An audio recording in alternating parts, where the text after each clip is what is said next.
Hello dear friend, this is GM Avatic and welcome to the course Scandinavian Defense. After e d5, black has here two options, queen d5 and knight f6. The idea of knight f6 is try to take the d5 pawn with knight.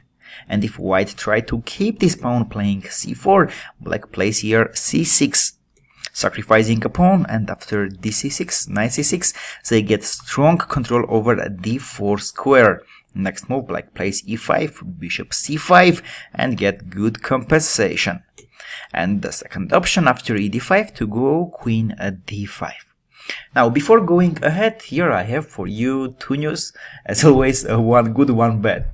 Bad news. If you check the theory, there are two options. Whether you just play normal chess and don't fight for the advantage, or if you want to fight for the advantage, you should learn and remember lots of lines. And now good news.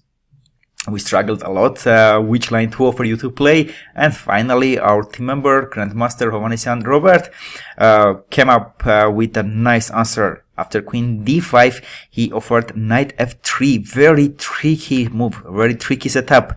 Instead of immediately playing knight c3 and attacking the queen d5, or playing d4 move and fighting for the center, these are the main moves of this position, he offered knight f3, very tricky setup, and here really you should not remember lots of lines for getting advantage. And also after knight f6, he offered bishop b5 check. The idea is we are temporarily keeping this d5 pawn, and we give back our extra pawn the right time and getting advantage. And in both lines you really don't need to remember many things. So I'm very excited here to share with you how we fight for the advantage after Scandinavian defense, and everything I will try to give you step by step in this course. Are you ready? Let's go! And in both lines you really don't need to remember many things.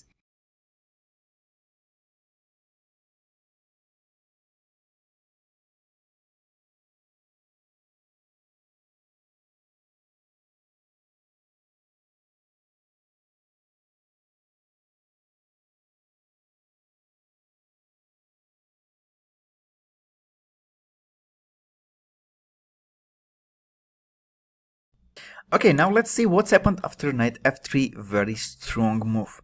The idea, we are keeping our both options d4 and knight c3, and it now very depends what will choose opponent. We will choose one of them, d4 or knight c3. Now, if black plays knight c6, we play knight c3, and after queen on d5 move somewhere, a5, d6 or d8, let's say d8, we play d4. And now opponent knight is on c6, and they cannot play anymore c6, very important move for them. Next, they have problems because of d5 move, attacking the c6 knight with tempo. Also bishop f4, knight b5 is coming, and c7 pawn is problematic for them. The pawn is not on c6. That's the problem after knight f3 if black goes knight c6. This was just introduction, guys. No worries, this we will go step by step soon in the sections. And after knight f3, let's see what's happened if black goes bishop g4. Now we go bishop e2, knight c6, and when our pawn is not on d4, we have time here to include this h3, very important move. And now after bishop h5, cool, now we can go d4, long castle, and c4. After queen f5, you remember, yeah, so it would be very cool if we could include this h3 move. But now it's included. So we go g4, and the opponent says goodbye to his bishop on h5. That's the trick of knight f3, bishop g4, we go bishop e2, knight c6, h3. This everything we will go in our sections. And after e d5, queen d5, knight f3, here, when black goes knight f6, here is we have already time for going d4. Knight c6, bishop e2, and after bishop g4 we played already bishop e2, so our d4 pawn is not hanging, and we go c4.